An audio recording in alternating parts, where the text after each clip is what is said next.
السلام عليكم، يا رب تكونوا بخير. النهارده ان شاء الله هنعمل اكله حلوه قوي وسريعه جدا وخفيفه، بديل عن القلي. هنعمل فاهيتا السبيط، اخف كتير من ان احنا نقلي السبيط، وبجد طعمها يجنن.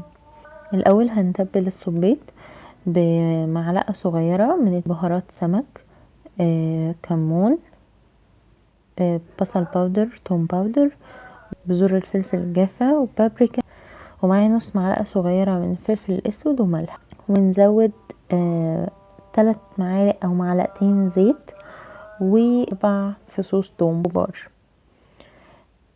هنقلبهم مع بعض، ويعني ممكن نسيبهم نص ساعة، وممكن نشتغل على طول.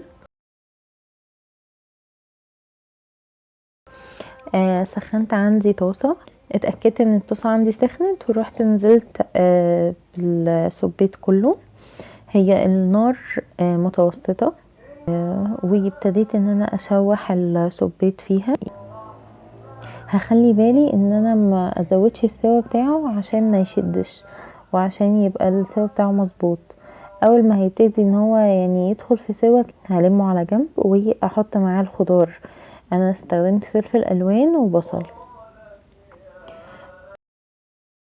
إيه هقعد اقلب الخضار لغايه ما يدخل في سوا، ولازم الخضار ما يبقاش مهري. واول لما يدخل في سوا هروح مقلباه مع السبيط بالظبط 5 دقايق او اقل كمان.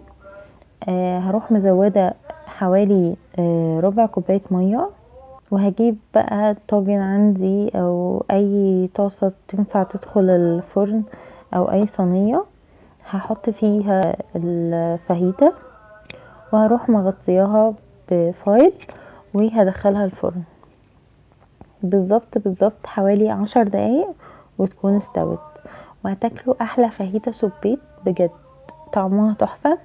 وتركاية كده برضو بتدي طعم حلو اكتر. هنرش شبت على الوش. رشة الشبت دي هتوديها في حتة تانية خالص. بجد هتعجبكم جدا، جربوها وقولوا لي رأيكم. اشوفكم على خير الفيديو الجاي.